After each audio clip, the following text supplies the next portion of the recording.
بسم اللہ الرحمن الرحیم۔ پیارے ناظرین السلام علیکم، کیسے ہیں آپ سب؟ زیڈ پے وائس چینل میں خوش آمدید۔ ویڈیو کو لائک اینڈ شیئر کریں، چینل کو سبسکرائب کریں اور آپ کی پسندیدگی کا بے حد شکریہ۔ بیل آئیکن کا بٹن آن کر لیں تاکہ ہر نئی آنے والی ویڈیو آپ تک پہنچے اور آپ جو فرمائش کرتے ہیں میں اس کو پورا کرنے کی بھرپور کوشش کرتی ہوں۔ آج کا ذکر ہے حضرت ابو حازم مکی رحمۃ اللہ علیہ۔ حالات و مناقبت۔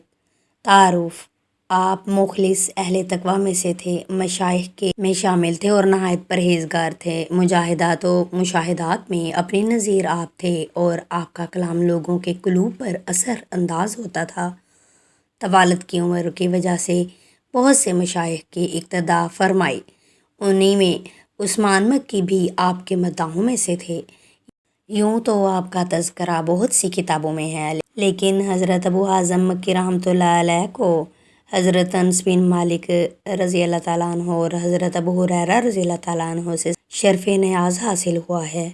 ارشادات: ہشام بن عبد الملک نے آپ سے یہ سوال کیا کہ وہ کون سا عمل ہے جس کے ذریعے نجات حاصل ہو سکے؟ فرمایا کہ حلال جگہ سے جو دام حاصل ہوں اس کو حلال جگہ پر ہی خرچ کرو۔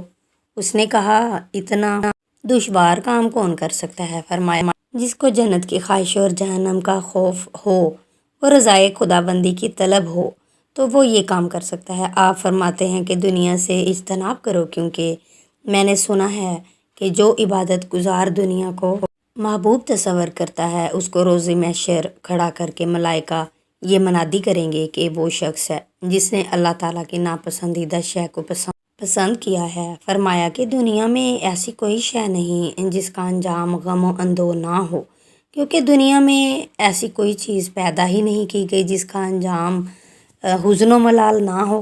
دنیا کی حقیر سے حقیر شے بھی انسان کو اپنی جانب اس درجہ مائل کر لیتی ہے کہ جنت کی بڑی چیز بھی توجہ کا باعث نہیں بنتی، یعنی انسان ہمیشہ دنیا کا لالچ کرتا ہے۔ فرمایا کہ تمام چیزوں کا دار و مدار صرف دو چیزوں پر منحصر ہے، ایک تو وہ میرے لیے ہے اور دوسرا وہ جو میرے لیے نہیں ہے۔ خواہ میں اس شے سے کتنا ہی دور کیوں نہ بھاگوں پھر بھی وہ مجھ تک پہنچے گی، اور جو دوسروں کے لیے ہے خواہ میں اس کے حصول کے لیے کتنی ہی صحیح کیوں نہ کروں وہ مجھے ہرگز نہیں مل سکتی۔ فرمایا، اگر میں دعا کرنے سے محروم ہو جاؤں تو اس کی عدم قبولیت سے مجھ پر شدید مشکلات آ پڑیں گی۔ فرمایا، اے لوگو، تم ایسے دور کی پیداوار ہو جو فعل کو چھوڑ کر قول پر راضی ہو جائے اور عمل کو ترک کر کے علم پر مسرور ہونے لگے، اس لیے تم بدترین لوگوں میں اور بہترین دور میں ہو۔ ایک شخص نے جب حال دریافت کیا تو فرمایا کہ میرا حال اللہ تعالیٰ کی خوشنودی حاصل کرنا اور مخلوق سے بے نیاز رہنا ہے، اور اللہ تعالیٰ سے راضی جو انسان ہو جائے وہ مخلوق سے بے نیاز ہو جاتا ہے۔ آپ کی بے نیازی کا یہ عالم تھا کہ ایک دن قصاب کی دکان کی جانب گئے جس کے پاس بہت ہی عمدہ گوشت تھا، اور آپ کا گزر ہوا تو آپ کی نگاہ گوشت کی طرف اٹھ گئی تو قصاب نے عرض کیا کہ بہت نفیس گوشت ہے، خرید لیجئے۔ فرمایا کہ میرے پاس رقم نہیں ہے۔ اس نے عرض کیا کہ قرض لے جائیے۔ فرمایا کہ میں اپنے نفس کو قرض کی مہلت پر تو راضی کر لوں۔ اس نے کہا کہ آپ سوکھ گئے اور آپ کی ہڈیاں نکل آئیں۔ فرمایا کہ اس کے باوجود میں قبر کے کیڑوں کے لیے بہت کافی نہیں۔ ایک بزرگ حج کا مقصد لے کر بغداد میں ابو حازم رحمۃ اللہ علیہ سے ملاقات کے لیے پہنچے تو آپ آرام فرما رہے تھے۔ چنانچہ کچھ دیر انتظار کرنے کے بعد جب آپ بیدار ہوئے تو فرمایا کہ میں خواب میں رسول پاک صلی اللہ علیہ وآلہ وسلم کی زیارت کر رہا تھا۔ حضور صلی اللہ علیہ وآلہ وسلم نے آپ تک کی پیغام پہنچانے کا حکم دیا ہے کہ آپ اپنے والدہ کے حقوق نظر انداز نہ کریں، کیونکہ یہ حج کرنے سے کہیں زیادہ بہتر ہے، لہٰذا واپس جائیے اور والدہ کی خوشی کا خیال رکھیے۔ چنانچہ وہ حج کا مقصد ترک کر کے واپس ہو گئے۔ دوسرا ذکر ہے حضرت عتبہ بن غلام رحمۃ اللہ علیہ۔ حالات و مناقبت۔ آپ کا شمار اہل باطن اور اہل کمال میں ہوتا ہے۔ آپ حضرت حسن بصری رحمۃ اللہ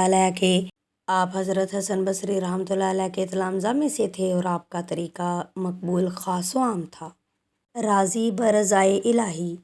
ایک مرتبہ حسن بصری رحمۃ اللہ علیہ کے ہمراہ دریا کے کنارے پر چل رہے تھے کہ اچانک پانی کے اوپر چلنا شروع کر دیا۔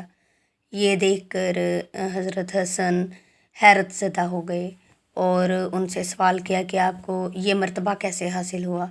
تو آپ نے فرمایا کہ آپ صرف وہ کرتے ہیں جس کو قلم دیا جاتا ہے، لیکن میں وہ امور سر انجام دیتا ہوں جو اللہ تعالیٰ کا منشا ہوتا ہے۔ اس کا مطلب یہ ہے کہ آپ ہر حال میں تسلیم و رضا میں غرق رہتے تھے۔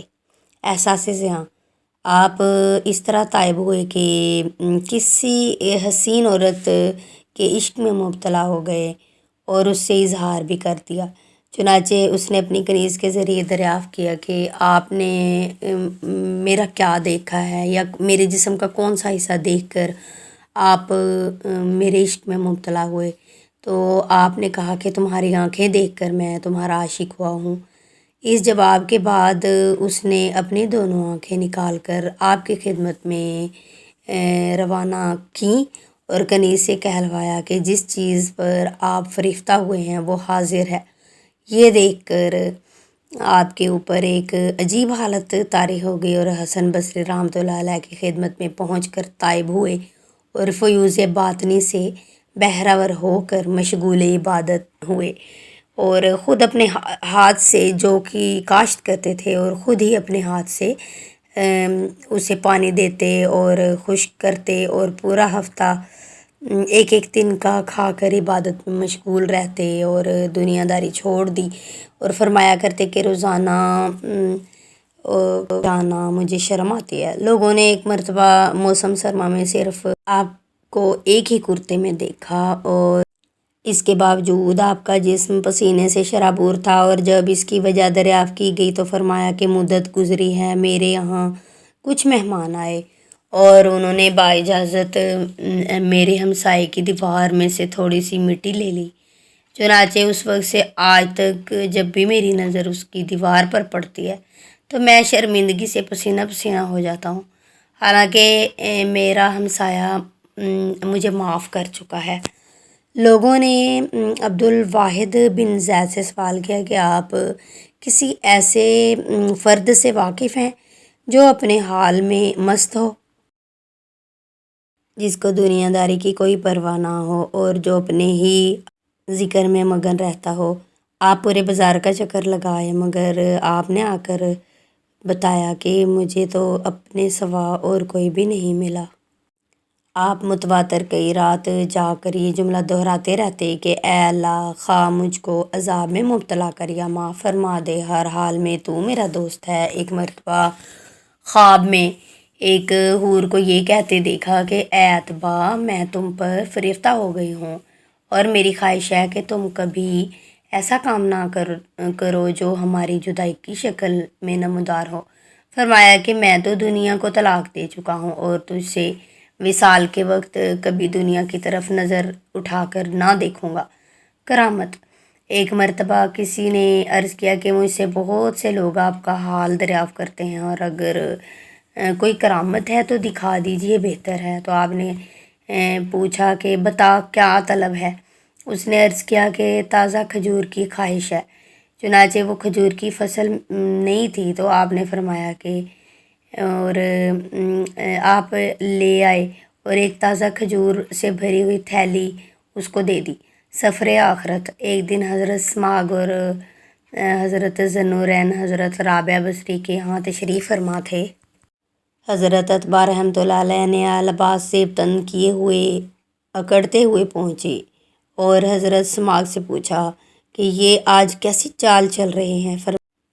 کہ میرا نام غلام جبار ہے، اس لیے اکڑ اکڑ کر چل رہا ہوں۔ اور یہ کہتے ہی غش کھا کر زمین پر گر پڑے، اور جب لوگوں نے پاس جا کر دیکھا تو آپ مردہ تھے، اور اس کے بعد کسی نے آپ کو خواب میں دیکھا کہ نصف چہرہ سیاہ پڑ گیا ہے۔ تو آپ سے جب اس کا سبب دریافت کیا گیا تو ایک مرتبہ دور طالب علمی میں بڑے داڑھی مونچھوں والے ایک خوبصورت لڑکے کو غور سے دیکھا تھا۔ چنانچہ جب وہ مرنے کے بعد مجھے جنت کی جانب لے جا رہا تھا تو جہنم سے گزرتے ہوئے ایک سانپ نے میرے رخسار پر کاٹتے ہوئے کہا کہ بس ایک نظر دیکھنے کی ہی سزا ہے، اور اگر کبھی تو اس لڑکے کو زیادہ توجہ سے دیکھتا تو میں تمہیں اس سے بھی زیادہ اذیت دیتا۔ مزید اچھی اچھی ویڈیوز دیکھنے کے لیے دیکھتے رہیے زیڈ پی وائس چینل کو سبسکرائب کیجیے، ویڈیو کو لائک اینڈ دوستوں کے ساتھ شیئر کیجیے۔ آپ کے تعاون کا بے حد شکریہ، اور بیل آئیکن کا بٹن آن کر لیں تاکہ ہر نئی آنے والی ویڈیو آپ تک پہنچے، اور میری یوٹیوب فیملی اسی طرح خوش آباد رہے۔ اللہ حافظ۔